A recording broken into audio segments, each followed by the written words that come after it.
खुदा परमेश्वर कभी कभी तोड़ता है जिससे वो सही बना सके। आमीन। क्योंकि जब तक हम टूटेंगे नहीं, तब तक हम खुदा के करीब कैसे आएंगे, परमेश्वर के पास कैसे आएंगे हम।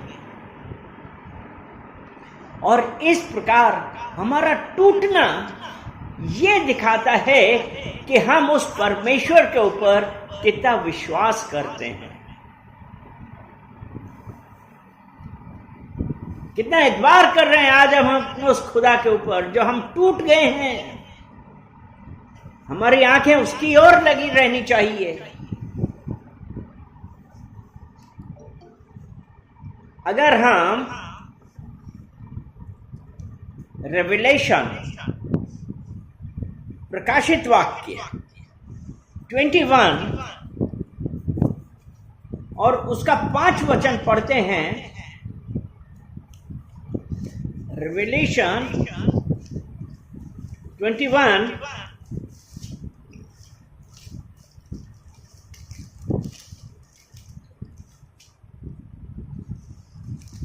और 5 वचन कहता है, जो सिंहासन पर बैठा था उसने कहा, देख मैं सब कुछ नया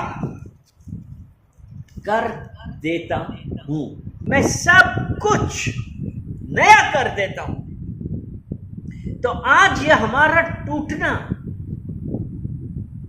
ये हमारा परमेश्वर आज हमारे जीवन में हर उस टूटन को हटा के सब कुछ नया करने वाला है।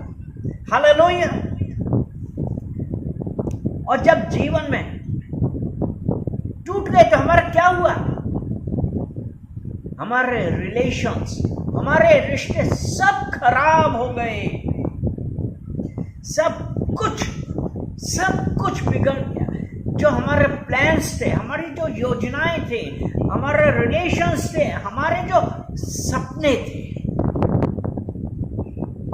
What I dreamt of, हमने क्या सोचा था, लेकिन आज सब कुछ टूट गया। लेकिन परमेश्वर का कलाम कहता है, देख मैं सब कुछ नया कर देता हूं। तो ये आज हमारा टूटना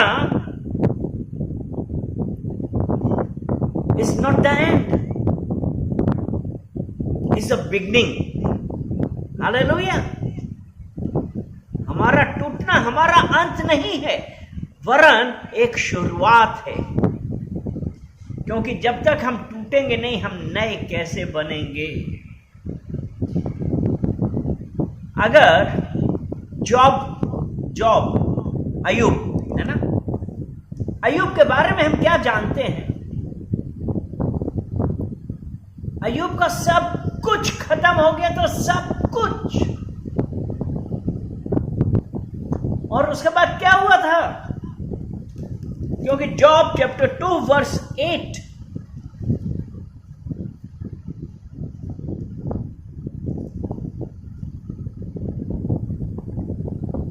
तब अय्यूब खुजलाने के लिए एक ठीकरा लेकर राख पर बैठ गया।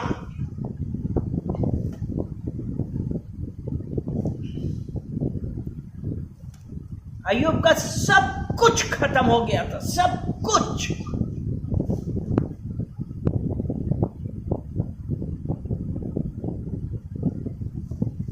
उसके बाद शैतान ने उसके सारे शरीर पर बड़े बड़े फोड़े कर दिए थे। लेकिन अय्यूब ने क्या किया? राख पर बैठ गया। राख पर बैठ गया तो क्या हुआ था? लेकिन और 10 वचन में हम जब देखते हैं, इन सब बातों में भी अय्यूब ने अपने मुंह से कोई पाप नहीं किया। आज जब हम टूटते हैं, आज हमारे साथ कुछ प्रॉब्लम आती है, तो हम क्या करते हैं? हम अपने मुंह से पाप कर देते हैं। लेकिन अय्यूब का सब कुछ खत्म हो गया, उसके शरीर पे बड़े बड़े फोड़े आ गए, वो राख पे जाके बैठ गया, लेकिन अपने मुंह से कोई पाप नहीं किया, कोई गलत बात नहीं निकाली। उसके बाद क्या हुआ था? Job 42 verse 10।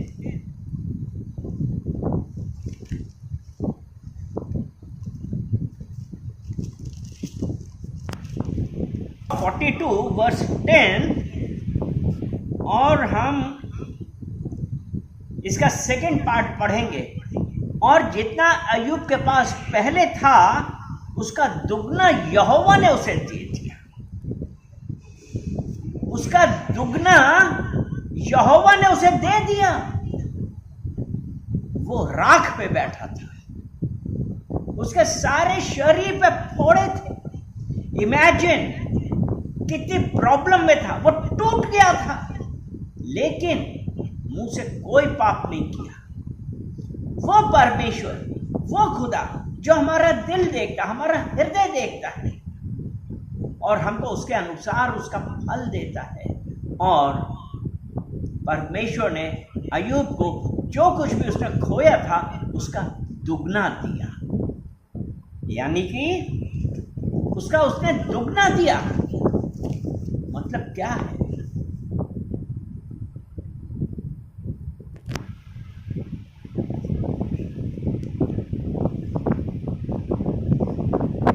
क्या राख अय्यूब का अंत था?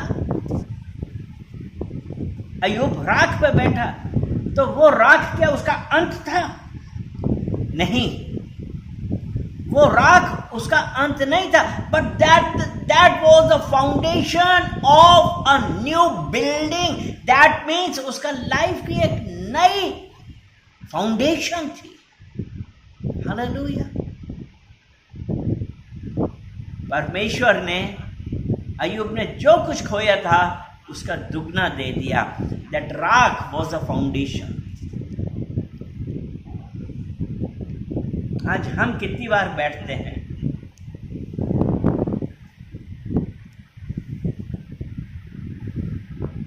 शायद नहीं,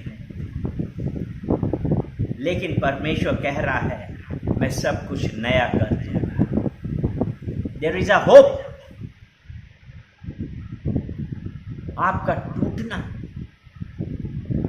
आपका टूटना आपकी समाप्ति नहीं है, वरन आपकी तैयारी है। It's the beginning. It's your beginning for a new breakthrough. अगर हम ये सोचते हैं कि हमारा सब कुछ समाप्त हो गया, नहीं, परमेश्वर पर जब भरोसा रखते हैं, that is a new beginning. अपने मुंह से कोई पाप मत करिए।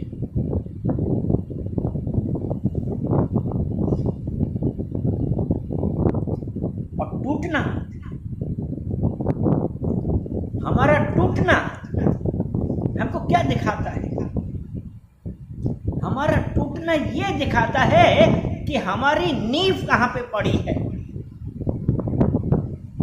हमारा टूटना हमारी असली नींव, फाउंडेशन, वो दिखाता है।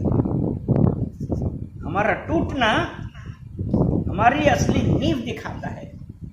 मत्ती 7 और उसका 24।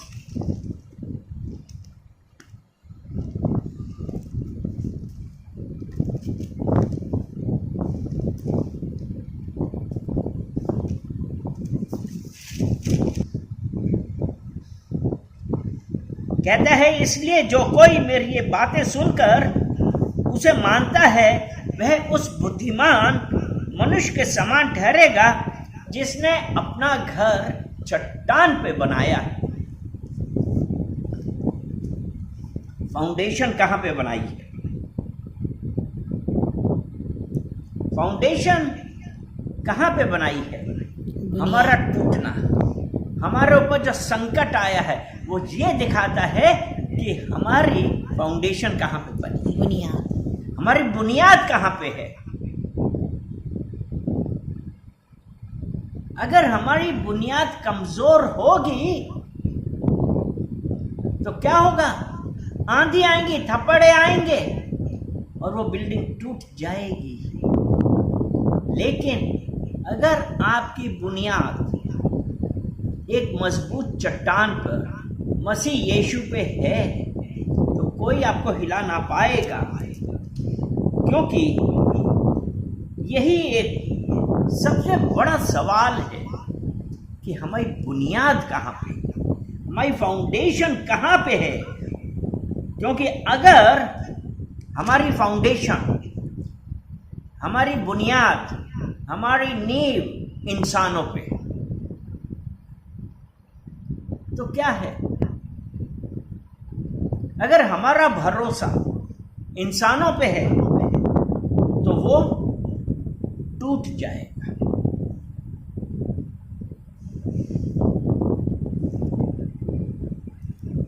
क्योंकि हमको ये देखना है ना कि हमको अपना जीवन किस पे बनाना है।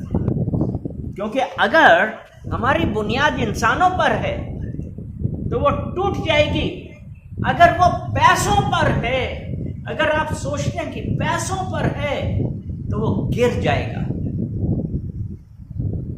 लेकिन अगर आपकी बुनियाद मसीह यीशु पे है तो आप खड़े रहेंगे। उसमें यही तो लिखा है ना, वह उस बुद्धिमान मनुष्य के समान ठहरेगा जिसने अपना घर चट्टान पर बनाया और मेह बरसा और बाढ़ें आई, आंधियां चली और उस घर से टकराई, फिर भी वह नहीं गिरा क्योंकि उसकी नींव चट्टान पर डाली गई थी। हमने बुनियाद कहां पे डाली? सबसे बड़ा क्वेश्चन यही आता है कि हमारी बुनियाद कहां पे है। क्या आदमियों पे है, पैसे पे है, कि मसीह यीशु पे है? अगर हम लूका 22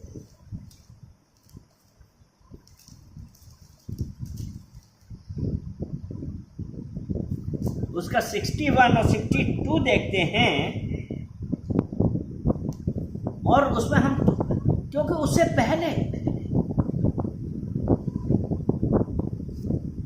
61 कहता है ना, तब प्रभु ने घूमकर पतरस की ओर देखा और पतरस को प्रभु की वह बात याद आई जो उसने कही थी, आज मुर्ग के बांग देने से पहले तू 3 बार मेरा इनकार करेगा। 3 बार पतरस ने, यीशु के साथ चलने वाले ने उसका 3 बार इनकार किया कि मैं उसको नहीं जानता।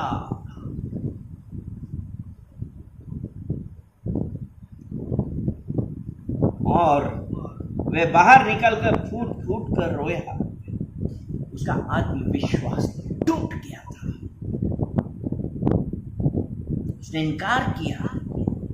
लेकिन बाद में वही पतरस क्या बना? एक बहुत बड़ा प्रचारक बना, एपोस्टल बना।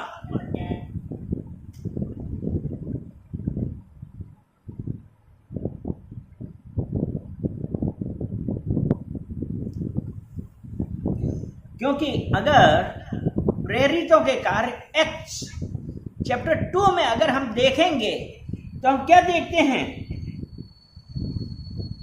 कि पतरस एक कलीसिया का अगुवा बना, और उसने क्या काम किया? हजारों लोगों को मसीही में लेके आया। क्योंकि उसका फाउंडेशन, उसकी बुनियाद यीशु है।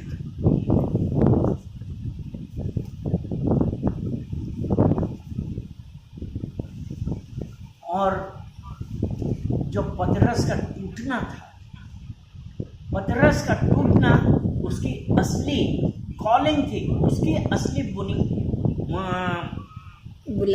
बुलाहट थी।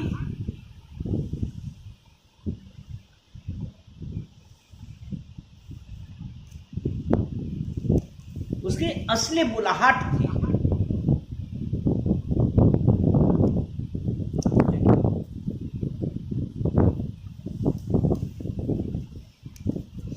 पतरस का। और परमेश्वर उस राख से, उस मलबे से क्या करता है? सुंदरता निकालता है। परमेश्वर उस राख से और उस मलबे से सुंदरता निकालता है। यशाया 61 उसका 3 वचन हम पढ़ेंगे। 61 उसका 3, और सिय्योन के विलाप करने वालों के सिर पर की राख दूर करके सुंदर पगड़ी बांध दूं। परमेश्वर क्या कह रहा है?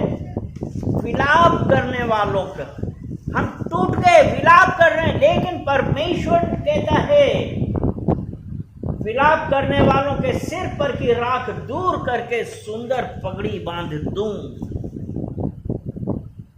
वो परमेश्वर, वो उस राख को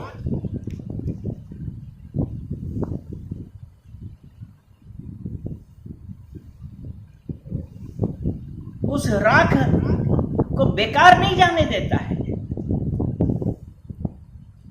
आप जो राख में बैठे ना, वो राख को बेकार नहीं जाने देता है, और वो उसी राख से आपकी एक नई पहचान बना देता है।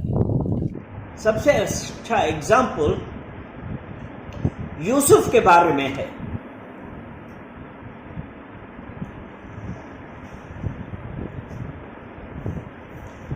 Yusuf, Genesis chapter 50 verse 20।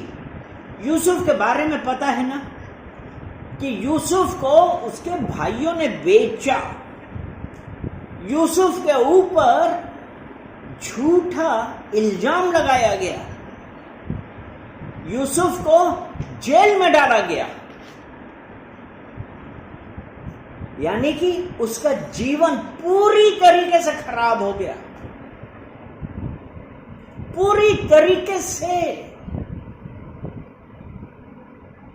लेकिन लास्ट में क्या हुआ? जेनेसिस 50 वर्स 20 हम पढ़ेंगे। पैदाइश 50 और उसका 20 वचन। उन्होंने मुझसे बदी करने का इरादा किया था, लेकिन खुदा ने उससे उसी से नेकी का कसदा किया ताकि बहुत से लोगों की जान बचाए। बदी और नेकी, ठीक है। उसके भाइयों ने और लोगों ने क्या किया था? उसका बुरा करने की कोशिश करी थी। उसके भाइयों ने, उसने ये तो कह रहे कि तुम लोगों ने मेरे लिए बुराई का विचार किया था, परंतु परमेश्वर ने उसी बात में भलाई का विचार किया। तो आज वो परमेश्वर आपकी राख को एक नया जीवन दे रहा है। यूसुफ मिस्र में बेचा गया, उसके ऊपर इल्जाम लगे, लेकिन लास्ट में वो वहां का प्रधानमंत्री बना। परमेश्वर आज आपके टूटेपन को एक नए उसमें ले जा रहा है। हालेलुया। यूसुफ को जेल में डाला गया, झूठे इल्जाम लगाए गए, लेकिन परमेश्वर ने उसको मिस्र का प्रधानमंत्री बना दिया। आज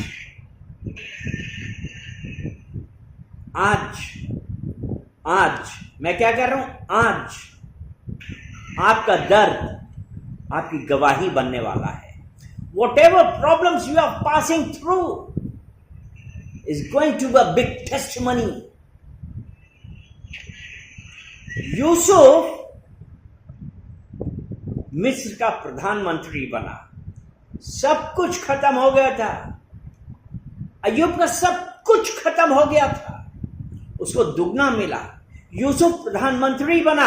आज वही परमेश्वर आपके दर्द को आपकी ब्लेसिंग्स में बदलने वाला है। हालेलुया।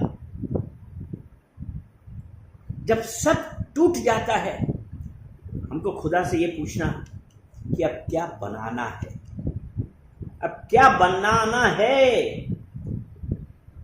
ये समय खुदा से शिकायत करने का नहीं है।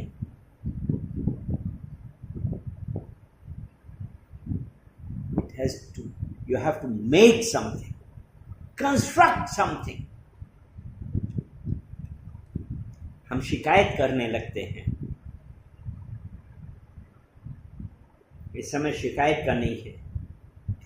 2 Corinthians chapter 5 verse 17, दूसरा कुरिन्थियों 5 अध्याय 17 वचन। इसलिए यदि कोई मसीह यीशु में है, वो एक नई रचना है। देखो पुरानी बातें बीत गई हैं, देखो सब कुछ नया हो गया, सब कुछ नया हो गया है। शिकायत नहीं करने का है, क्योंकि परमेश्वर आपके जीवन में, हमारे जीवन में आज कुछ नया करने वाला है। हालेलुया। अगर जीवन टूट जाता है, अगर टूट जाता है, हमको क्या करना है? क्यों हुआ? एक बहुत नॉर्मल सा क्वेश्चन है, मेरे साथ क्यों हुआ? And it's a fact. 99.99% हम यही पूछते हैं, मेरे साथ क्यों हुआ। इंस्टेड हमको क्या पूछना चाहिए? हमको क्या पूछना चाहिए? परमेश्वर आप क्या चाहते हैं? What do you want of me? आप क्या चाहते हैं? हमारा टूटना हमारे एक नए जीवन की शुरुआत है। ये नहीं कि क्यों, ये पूछें, परमेश्वर आप क्या चाहते हैं?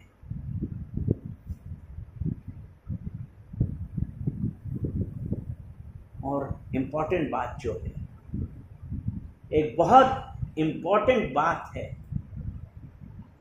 1 Corinthians chapter 6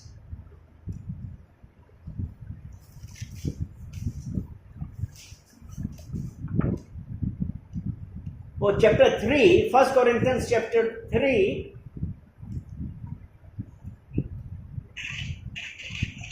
और उसका हम पढ़ेंगे 16।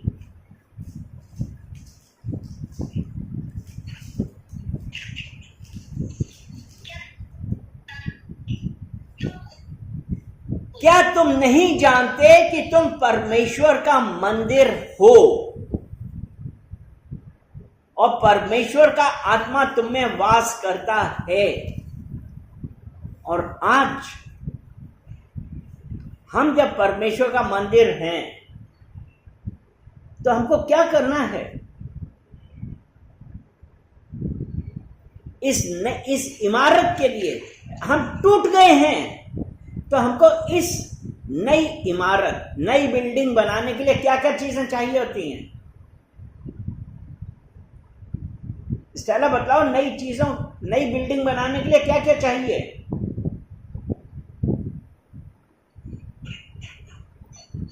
कोई बताएगा कि नई बिल्डिंग बनाने के लिए क्या क्या चीज चाहिए?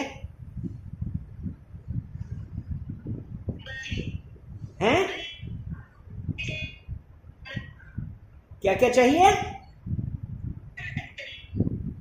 अगर दुनियावी चीजों में जाए तो बनाना है तो उसके लिए ये सीमेंट, बजरी, रेत, ये सब चीजें दरकार होगी। चलो ये दुनियावी है, लेकिन अब आत्मिक में जाएं, स्पिरिचुअल में जाएं तो हमको क्या चाहिए?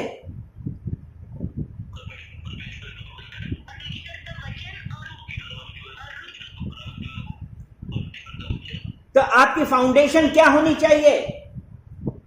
आपकी बुनियाद क्या होनी चाहिए?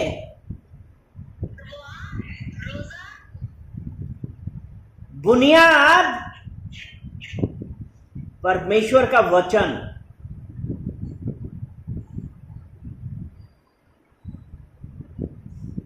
यहोशू 1:8 चैप्टर 1 वर्स 8 यही कहता है ना? पढ़ो क्या कहता है। व्यवस्था की यह पुस्तक तेरे चित्त से कभी उतरने ना पाए, जो कुछ उसमें लिखा है, जो कुछ उसमें लिखा है। यानी कि अगर हमारी फाउंडेशन ही कमजोर है, हमको यही नहीं पता कि उसमें क्या लिखा है, तो हमारी बुनियाद कहां हुई?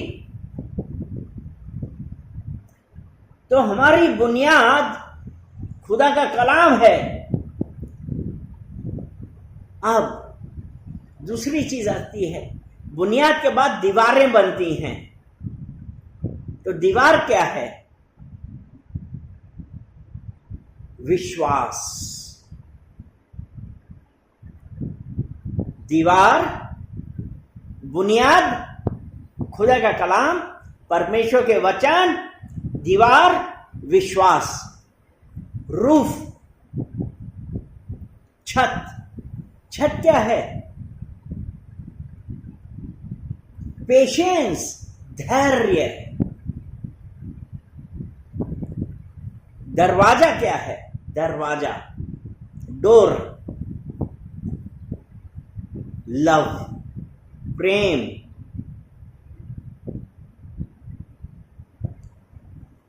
और खिड़की क्या है? आशा, होप।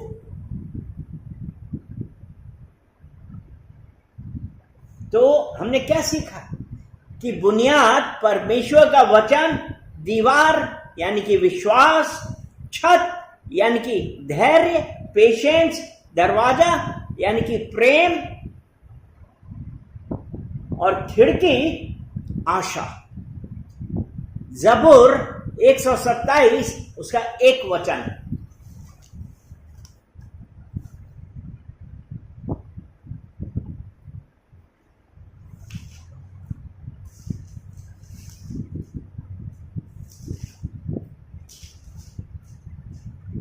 यदि घर को यहोवा ना बनाए तो उसके बनाने वाले का परिश्रम व्यर्थ होगा। यदि नगर की रक्षा यहोवा ना करे तो रखवाले का जागना व्यर्थ होगा। घर यहोवा ना बनाए, इसीलिए फाउंडेशन वर्ड ऑफ गॉड, दीवार फेथ, दीवार फेथ, छत पेशेंस, दरवाजा प्रेम, खिड़की आशा। तो ये है